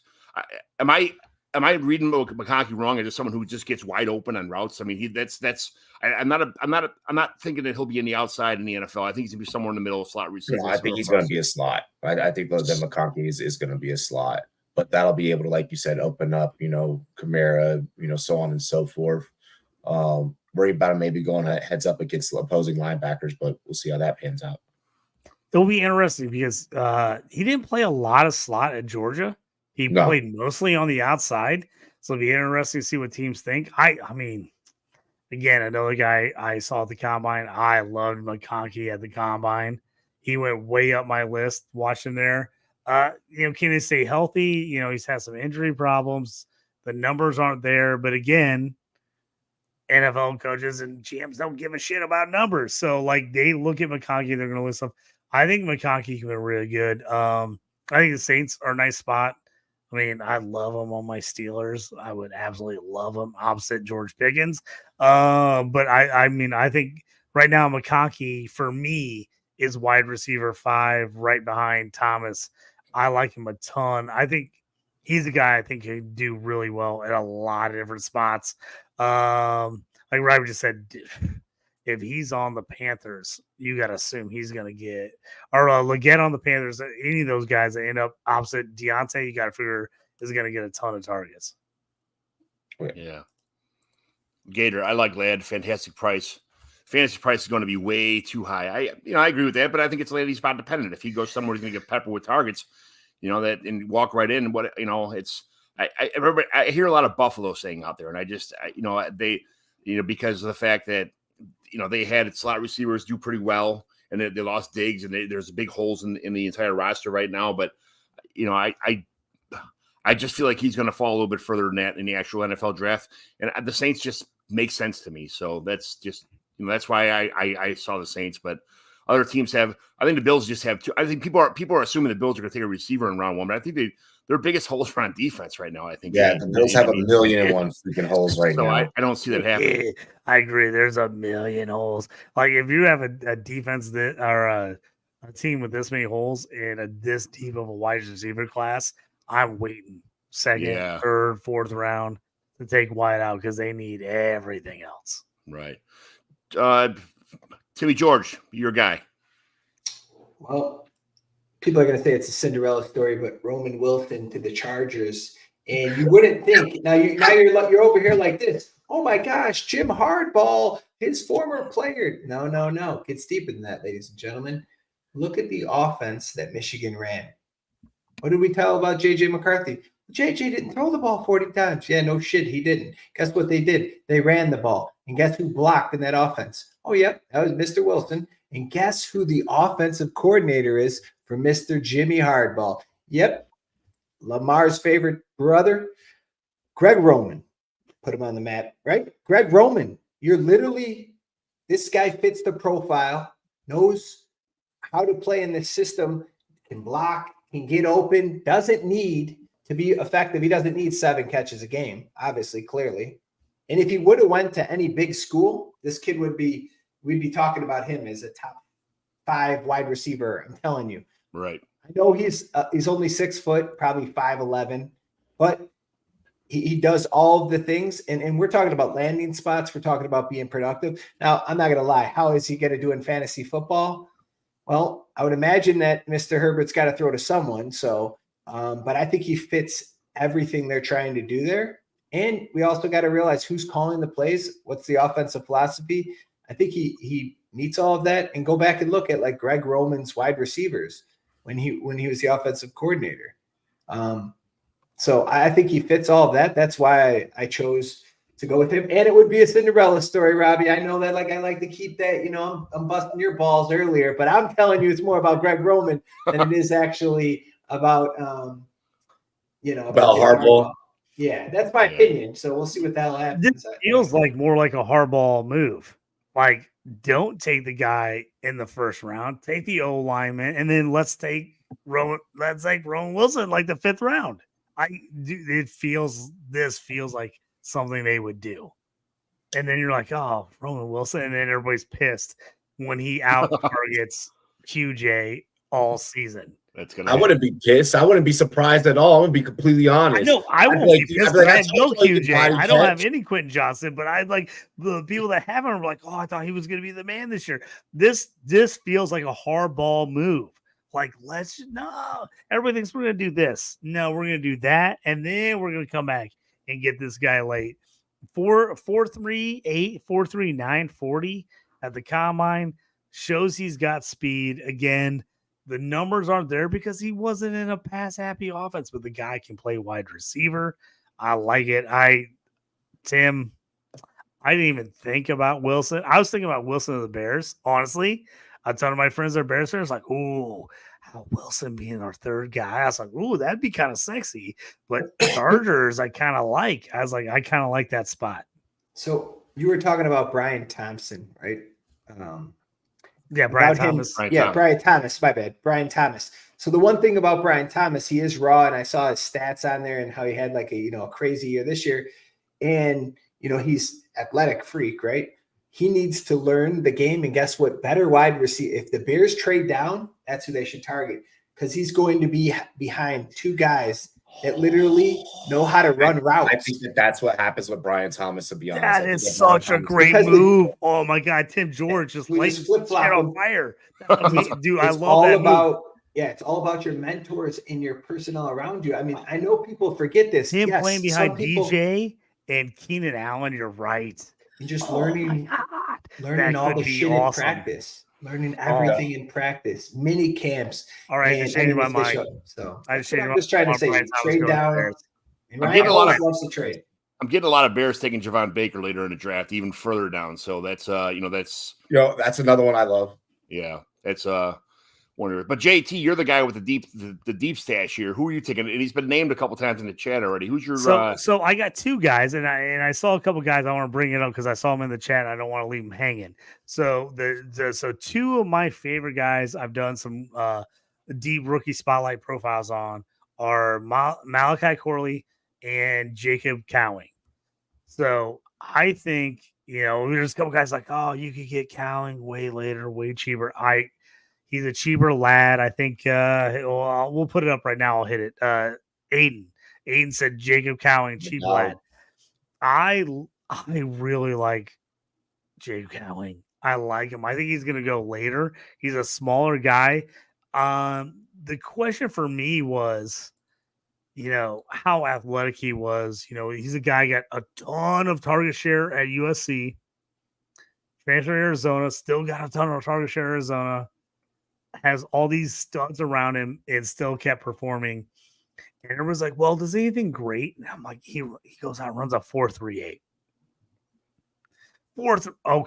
Okay. Give me a 4.38 slot receiver. I'll take a 4.38, 5'8", 170 slot receiver. 17-pound guy. Dude, but again, just go get Malik Washington though. And I think I like Malik Washington. I think I like Cowing. Obviously, I think he's a late round draft pick. He's a guy I can't see him going much earlier than maybe 4th or 5th round. But I like him. I like him a lot. Corley, I like a lot. And I'll give you my little Corley speech here. I think it'd be great on the Steelers. As John, you know me, I was a Steelers fan. I always have to talk about Steelers. I think it'd be great on the Steelers with the screens, everything else they do. But Corley to me is that guy that he's the Braylon Allen. He's got to be on the right system. Yeah. He's got to be on the right team that uses him correctly, that can get the ball in his hands, can run screens to him, can do different things. I like Corley a lot. He is not your prototypical wide receiver in the NFL. He's not going to just break out, run deep patterns, like beat guys off the ball, run, crisp routes. He's an athlete. Let's just say that he's an athlete. So, but you got to figure out a team that can get the ball in his hands. If you can do that, I like him. I like him a lot. If you're on a boring offense, put Malachi Corley on the Ravens, I don't want any part of him. Any part of him because they're not going to figure out how to get him the ball correctly. Get him on like the third wide receiver on the Dolphins. It'd be interesting. Get him on a team that can run screens, can use them correctly. I know a lot of people compare him to Deebo Samuel. He's not Deebo. I'm not gonna. Well, it's not a lie. He's not Deebo. He's not as good as Deebo. He's not athletic as Deebo. Just not the way.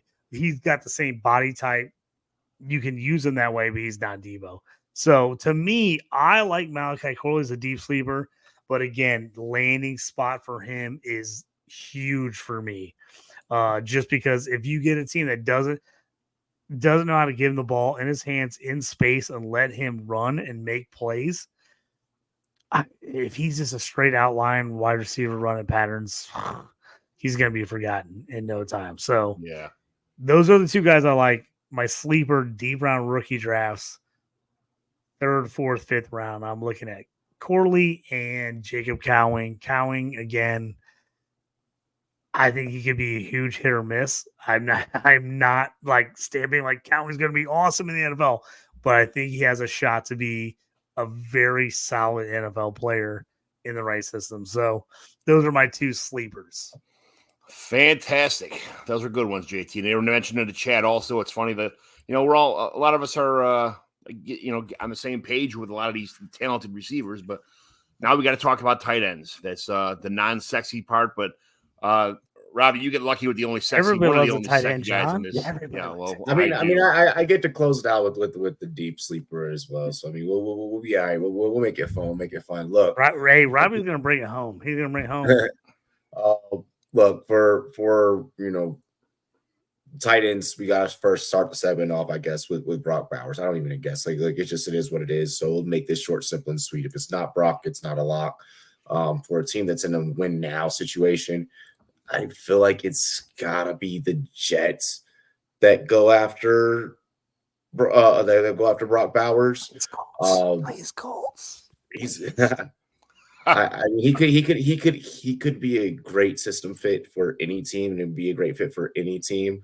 But I just personally think that it's going to be the Jets for what he can be able to give them in return if they were to go out and grab him. Aaron Rodgers needs a tight end. We know this. There are so many teams that could use a good tight end. This is true. Yeah. So there's so many teams. He hates rookies. He hates them. He does is right, but I mean that's the no-brainer pick wherever he lands. He's almost he's not dependent on where he lands. He's a guy that can go to any landing spot and be somewhere. Like you said, Brock. Brock he's just a special player. So, but I have somebody a little bit deeper than that. I'm going to go with round 5. Pick 137 overall to the Patriots and select Theo Johnson, tight end from Penn State. I think, Belichick's gone, but Jared Mayo is kind of like one of those guys. He's going to bring the system with him. He's got the old playbooks. He's going to use him. He's going to use him somewhat like I mean, he's an all-around athlete. He doesn't run that many routes is the problem right now, but he's a good blocker. He can be all over the field. He runs decent routes. He may take a year or so to polish all his skills. He's behind Hunter Henry and a little bit of Austin Hooper, but he'll probably pass off Austin Hooper right from the get-go. But that's, I mean, I could see, you can close your eyes and see him being like Gronk in a couple of years if he has, if he has all the tools that they build. There's nobody else on that team. There's nothing else. There's nothing else to work with here. It's just Hunter Henry and nothing. So I don't really see any world where Theo Johnson doesn't at least get a chance on the Patriots. So that's my favorite landing spot for him anyway. Any spot, anything else as far as Theo Johnson's concerned, first of all, do any of you guys like him? And second of all, do you think of a better landing spot for him? What I like about this is that he's already used to that cold Northeast style of play. So plugging and playing him right back into that New England, atmosphere. I think that it's a great fit. I'm just worried. What worries me about New England players going to New England is we don't know. There's so much new. We've been spoiled by the whole Belichick era. I don't know what to expect. I'm scared.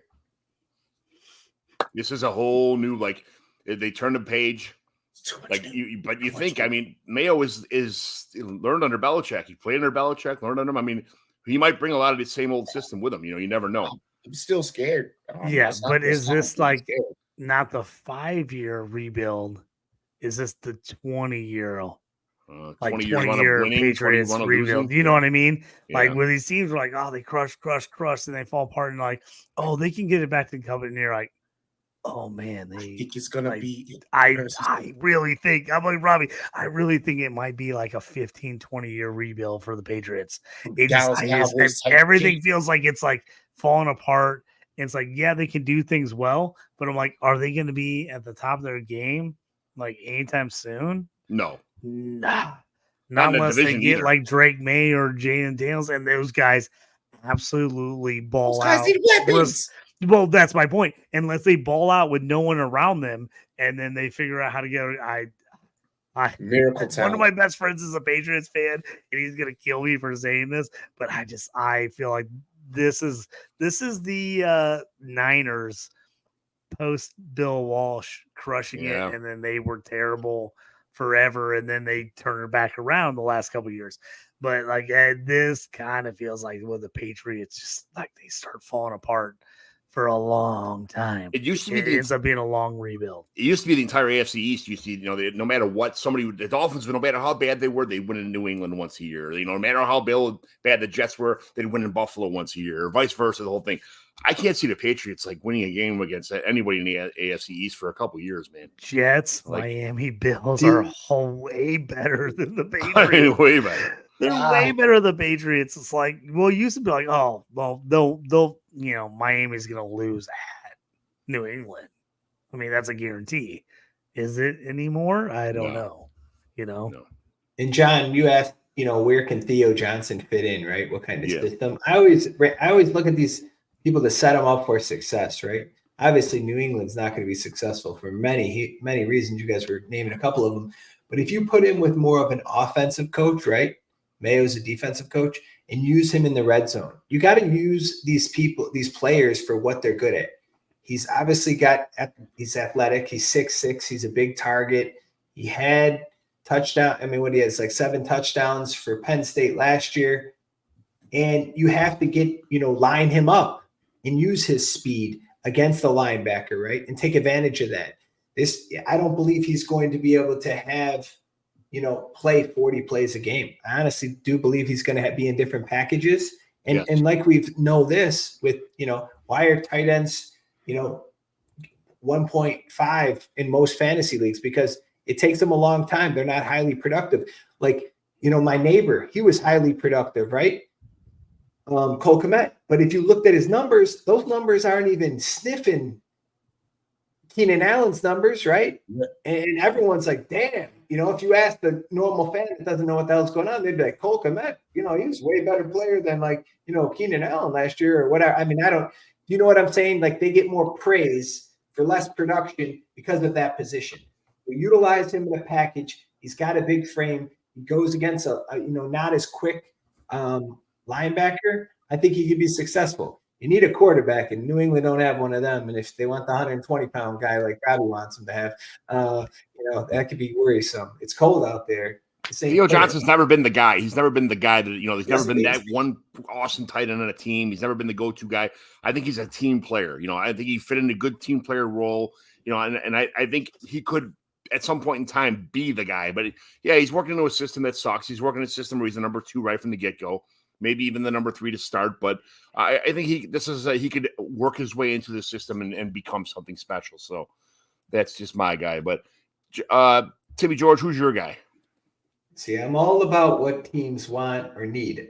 That's what I am. If you not notice my theme, it's like, what the hell are they being successful with now? How do I duplicate that? Because I want realistically, I don't do comps of like previous. Cade, my man, Stover. How do you say his last name? Stover? Yes, Cade Stover. Yep, Stover. What was the shake and bake? Yeah, shake and bake the Stover. Stover. Yeah, so my man Cade Stover, right? The one thing that's good about him is Brock Wright. You might be like, what the hell are you talking about? Brock Wright. He just got an offer sheet from the 49ers, right? You didn't even know who the hell Brock Wright was. Most people didn't. Lions. You know, he's the backup, and he did jack shit when TJ Hawkinson got hurt. A decent line. He was a decent line. He maybe had like 15 catches this year. Well, he's still a Lion, by the way. Hey, Robbie, he's still a Lion because he signed that 3-year, I think like $16 million. So whoever the hell's a Lion fan, enjoy him. But he's 6, Brock Wright 6'5", Cade 6'4", kind of the same type of, physique. And I believe, talking about a red zone threat, talk about a guy that, isn't the most athletic guy, but consistently got open, consistently made third down catches. I mean, we're all live in the Midwest, so you watch Big Ten football, got open. Like, you're like, how does this guy get open? Also, he blocked the shit out of people, right? He was a dog. We were talking about that earlier, Robbie. He fits everything the 49ers do. And guess what? One thing is, George Kittle, he's a big guy, but he's not the biggest guy. He knocks the shit out of people, right? They want to keep him fresh too. So I'm saying George Kittle, right? He's, I think, got one more year where the cap doesn't get real confusing. Now you're going to put Cade in there to take those, more running plays, right? And take a little bit of those reps off of George Kittle. I think you saw a little bit of it in the Super Bowl. I know he got a little bit banged up, but he's going to be able to take off a little bit of that pressure. He fits everything the 49ers do.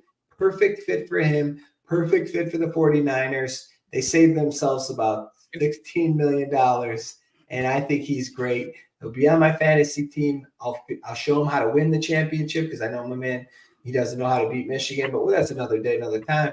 0-3 against them. Hate to see it. And the 49ers, they damn sure don't know how to win a Super Bowl, so I'm here to help everybody. I'm the man of the people. The people's champ over here. Look at the hat. So that's what I'm doing with my tight end position, just helping others be great. One thing I wanted to toss in with that, 49ers do use a lot of 12 personnel packages. You're going to see some jumbo sets out of them. So I love this fit for Stover, and learning from one of the greatest in George Kittle, who's a madman at the position, is always a benefit. Those two guys and Kyle Juszczyk just mowing people down.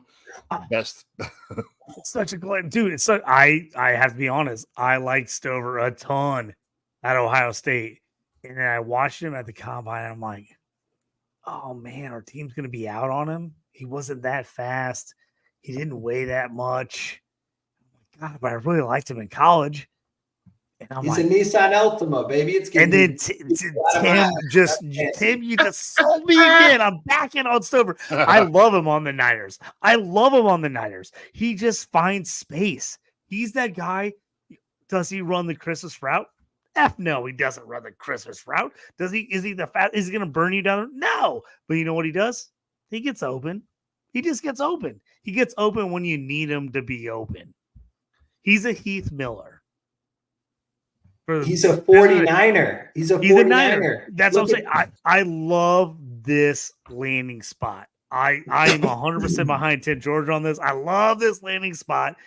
Him behind Kittle on the Niners seems awesome because you need him to you need a block, but you don't need to be the best. And you also have to plan for the future as well. Well, exactly. And then you're playing on Kittle. Again, I don't know how many times it's secure and it's safe. I'm like Travis Kelce. Is Travis Kelce the best route runner ever? Is he the fastest guy ever? Is he the best blocker ever?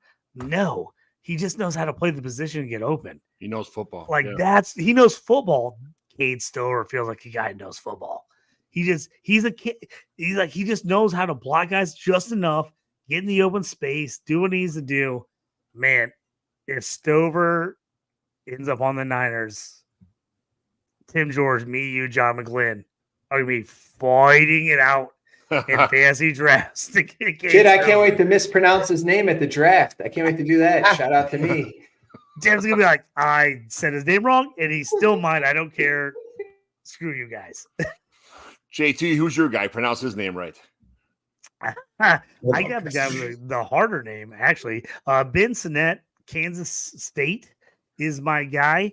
A lot of people are talking to him about maybe he's going to be a halfback. How are you going to use him? He's going to be a fullback. Is he going to be a tight end? I actually think he could work in a lot of situations. In my favorite landing spot for him, 3rd round, pick 99, going to the Los Angeles Rams. That's where I like to see him because you know what? Higbee, knee injury, terrible, awful. Everyone saw it in the playoffs, just took an awful hit to his knee. Chances of him playing this year are slim to none. If he does play, it's going to be late in the season. I know they went out and saw signed was it Kobe Parkinson from Seattle. He's not the answer. He's not the answer. They got to get somebody else. I think Ben Sinnett, third round, would be a fantastic spot for them. Love Matt Stafford. The resurgence last year of him. He looked like the old number one pick from back in the day. I think you get Sinnett on that team. I love him in that situation. I think he's going to be a solid tight end no matter what. I want to see him on a team where he can actually play right away. I think the Rams are a team he can play right away, and they can use him in a lot of different ways. Juszczyk, he's gonna play in that same offense, right? Aren't they from the same offensive tree? Absolutely. He's gonna be Mr. Juszczyk for the Rams. Like literally, that's he can do everything. He's gonna play fullback. I think he was a fullback. Yeah, he was utility nice. Yep. Lead Kyren Williams. He's gonna do that. He's gonna play tight end. I think he can play a slot. I want to see him on a place where he can get on the field. The Rams is a spot where I think he can get on the field. They don't have a set number 3 wide out. They have tight end issues with injuries. I would, if he's already my sleeper tight end pick. Me and John, everyone who listens to us, we know 4th, 5th round, we just hammer tight ends and rookie drafts because we just want to load up on those guys in case they hit. And Joe Milton. He's a guy that I'm like, 4th, 5th round. What about Joe Mixon? Might sneak into the late third to me. Yeah, he might sneak in the late third for me if he ends up on a team like the Rams, where I think he can play right away. All right, Robbie, deep sleeper landing spot. Yep, who is your guy? Who's a deep sleeper? Someone going late in the draft, somebody that you think is going to land somewhere that just opens people's eyes and says, man, this is the guy. Who would have thought this, or this guy's going to do great here, or man, I never thought of that out of left field. I feel like that we didn't touch on a guy that Benny will probably say is probably the second best tight end rank in this class. That is Jontavian Sanders. Great hands. I love the way that this man can jump out the gym and go out and go up there and get the ball. Great receiving threat. He can create mismatches. I'm not going to do a player comp. I'm going to do something more poetic for all of you viewers at home, okay? For those of my boxing fans out there, okay, heavyweights are for the fans. This man is Tyson Fury if he played tight end in the NFL, all right? The way that Tyson Fury moves around that ring and is so evasive towards his opponents, that is Jontavian Sanders, all right? He's built, 6'4", 245? Denver, I think that you need to pick up the phone and call his agent and set up a meeting. The Browns have already set up a meeting with this man. They're already looking for their second coming of Njoku. This is you want a player comp? This is Njoku for you. I could have ended this segment and been comical and like, oh well, Johnny Wilson just needs to transfer to tight end. No, I'm not doing that. I'm gonna take the time and I'm gonna give Jontavian Sanders some credit here. Kid's still fairly young. Like I said, great hands. He played against some damn good defenses in college. I think he can step it to the next level. As long as he is put into an offense that utilizes him into the passing game frequently, then I think that he can succeed. Well, is there a landing spot you like? Because I'm going to say I like Sanders a lot. I'm telling Denver to pick up the phone and get on the phone with Sanders' agent. If he gets a good landing spot like that, to me, all of a sudden I'm like, man, in a tight end premium league that's 1.5, 1.752. I'm like, I worry because second round for me. He's like, I'm like, ooh, Sanders. I'm like, he's gonna be enticing. I worry because Sean Payton doesn't necessarily hyper focus targeting the tight end often, but I think that having a personnel in the locker room like Jontavian Sanders changes the way that you have to maybe run that offense, because it's like, oh well, I can now stretch the field with the guy that's gonna shed a block. maybe I can create, maybe I can create some commotion for opposing defensive coordinators. And maybe I'm not going to say that he's going to be like the one on the team, but maybe, he turns out like a Kansas City situation and could be the 2 on the team, like how Kelsey, was with that during that Tyreek Hill run, where Tyreek Hill was kind of more so the one, and then Kelsey, then boom, boom, boom, and then obviously Kelsey took over. I think that Sanders could find himself in a very similar path if he goes with Denver. And how long they keep Sean Payton if he continues to bankrupt the organization, I don't know. So maybe Sanders has an even better future with an even better coach in the same landing spot. And Dolchich has been, he can't stay on the field. He's never going to stay healthy. So, like, I like that. I like your move there. Man, like, with the way the moves they're making, there is clear cut for him to be number 2 or 3, possibly number 1 in the certain circumstances. So I like that. I like where it has out there, Robbie. I was hoping he'd go to Washington. That was kind of my spot. I would love for him. Cole Turner's learning from Zach Ertz. That's a really weird dynamic. I love Cole Turner. We don't know he is like give me all the Cole Turner. I'm hoping he just absolutely blows up. Yeah, by the end of the year. Yeah, I feel like you have to wait on the Washington situation. I thought about stating that, but then I was like, one, that's going to make me look like a homer on air. Especially after talking about Washington. I'm with you, man. I'm a homer all the time, so don't worry about that. But I love Cole Turner. Like, I'm with you on that. I thought the Ertz signing, I'm like, everyone's like, oh, that killed Cole Turner. I'm like, actually, I think it makes it better. It helps. I think it helps them. Personnel. But what about the Colts? Why not the Colts? Obviously, if they don't get their man, why not the Colts? If Colts don't get Bowers, I kind of like it. And if anyone, no, I'm asking. I don't know. That's a very Colts good landing spot. Love tight ends. Chris Ballard freaking loves tight ends. They've had 75 tight ends on the roster the last 5 years. Jelani Woods coming back off an injury. They got Mallory from Miami in his second year. Kylan Granson kind of got a shot to he got a little himself last year, and he was okay. He wasn't great. I'm blanking. Ogletree off the field issues, got suspended. Who knows what happens there? But he does like tight ends. So if they don't go Bowers, I absolutely could see them possibly taking a shot on Sanders, because I really think they might run a lot of two tight end sets. Put in Woods. Now that Mo Alley Cox, they're going to move on for him. Woods is the big blocker / red zone guy. I could totally see him put in Ja'Tavion Sanders if they go like, we're in for Bowers, and then all of a sudden like, shit, Jets took Bowers, we didn't get him. I could see them going Sanders and being like, okay, well, we'll look Pittman on the outside. Deep routes, we're going to run Pierce. Maybe we'll throw Downs in there, and then we'll run. And we know that we can trust Richardson with tight ends. We can trust Richardson with premium tight ends. So I love that fit. All those guys on that roster. I haven't thought of it because my brain's been like 100% focused on Bowers because I want Bowers so bad. And you might get him. Season ticket holder, I want Bowers so bad. But actually, I would not be upset if they got Sanders. I think that would actually be kind of nice. The Jets aren't going to go get him. I'm telling you, if Aaron Rodgers is going to tell him, get an offensive lineman, look at the offensive linemen the Jets have. They're all injury prone. I know they're veterans, but listen, their main protection or their main goal is to protect that dude so he could throw.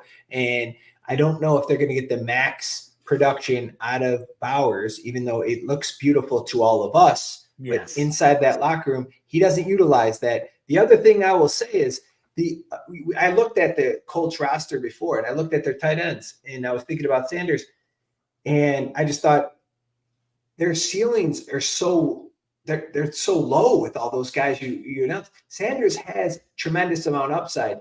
He's young. You're building another core player. You mentioned Ballard loves tight ends. Well, guess what? Now he's only 1 year off of his invested prize pick, which is Mr. Richardson, right? So now you're starting to get a young core. You re-upped Pittman, which sucked for me because I wanted him on the Bears. I know I like pipe dreams. So I'm just trying to say is that would make more sense. Obviously, I think you might even get Brock to be. I think he goes to 15. If he doesn't, I love to see them getting Sanders like in the second, third round. I love that move because again, I like Jelani Woods a lot. But I don't think he's going to be like this huge reception guy that's going to get a ton of looks. He's going to block. He's going to be a red zone target. But I think, running that, if I'm the Colts, I get AR, I got JT. I'm running RPO all freaking day long. I'm going to play action. Drop it over the top to Woods in the end zone. But I want a tight end that can block / make plays against linebackers. If I don't have Brock Bowers, I have not even thought of this. Sanders. You have to lock in. Yeah. Yes, I love that move. I think that's a great move. Sanders would be a great second pick if they don't get Bowers at 15. Go tight end. All right, sorry, if they don't get Bowers, go cornerback, and then go Sanders second round. I love that. Good show. Guys, thank you so much for being here. An hour and 44 minutes, 230 live viewers watching this right now. Guys, a little longer than I thought it was going to be, but this happens every week. Whatever. I don't really care how long it takes. John, we're bringing the good stuff. You can't stop the good stuff. There was some good takes. There was some damn good takes. Yeah. Calvin Jr., man. Yo, what's up, fam? Thanks for joining on, man. Much appreciated. Good job. But you guys want to see your way out here, see what everybody can find you at, what you got coming down the pipeline, all the good stuff coming to the offseason, all the NFL draft stuff. We'll start with you, TG. Yeah, I do my podcast once in a blue moon because I'm lazy. I got 3 young kiddos, but I'm going to do one for the draft, kind of just break down what I think the Bears hopefully ideally can do and some of the picks that will surprise people. And so it's called The Mouth Podcast. It's on Apple. I dropped one about Caleb Williams before the Bears traded Justin Fields, and it's fire. I promise you, because I back up everything with realistic shit, not fake garbage bullshit you're going to get on ESPN.com. So, I don't do it as frequent. I'm blessed to be on this today. I had fun. It was a good time. I don't know if you want me to pass to JT or Robbie. It's whoever wants to take it next. JT, jump on. Go ahead. Yeah. Find me at JT Orange on Twitter or the X. I've got all kinds of rookie spotlights coming out here on DLF.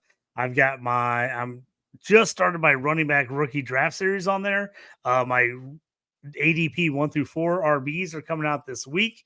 And then I've got my 5 through 8, my 9 through 12, and everything else for the RBs the rest of the way. So check those out. If you're into IDP, you can check me out my IDP rankings on DLF, but also Shoot the Gap here on Fantasy and Frames. Every Wednesday night, 10 o'clock Eastern, me and Jorge. We've been breaking down all the rookie IDP guys. So jump in there if you're in IDP leagues and want to check out who should be taken where. Love it. I'm an IDP guy now, JT. I'm starting my first league. John, we're in. We're in. I talked you into it. It took me like 2 years, but I got you in an IDP league. Let's go. We're in. Robbie, thank you so much for jumping on today, man. The guy jumps in the DM. Joe comes on Twitter and says, hey, you got a spot? Love it, man. Thanks for jumping on today. You were a great asset to the show. Tell everybody where you can find you at, all the good stuff you got coming down the pipeline. You guys can catch me, Rumboys Robbie on Twitter, Rumboys spelled with a Z, N-E-T, everywhere else. You can check me out on YouTube and Twitch, Rumboys Fantasy Network. We're getting ready for all of our rookie breakdowns, where we're going to be doing a lot of those mainly over on Twitch because Twitch lets me do things that YouTube won't let me do. Show film. So nice. Be on the lookout for that. Be on the lookout for our draft day coverage. We'll be going live for the draft. And also check me out in the Underdog Discord, in the Underdog streets. Baby. Big shout out to Underdog. Silly. Calvin Brown. Silly. We Dilly. Calvin, say it right, baby. Cheers to you guys. John McGlynn, the Dynasty Evaluation here. Thanks for making my show awesome. Thank you guys for being here tonight. Thank you so much for Fantasy and Frames for having us. Find me on the Fantasy and Frames YouTube channel, the Dynasty Evaluation YouTube channel. You can find all my stuff on. I'm on Fantrax once in a while too with JT. And thanks so much for being here tonight, guys. This is I don't get all the time in the world to make these shows, but when I do, I invite quality guests. These guys killed it tonight. Thanks for the 235 people watching us right now, live on Twitter and X and all the rest of stuff like that, and YouTube. Thank you very much, guys. Have a great day. Can't wait for the NFL draft. I'll be there in Detroit. If you're there, hit me up. I'll buy you a beer. Peace out. Peace and hair grease, everyone. Talk to you later.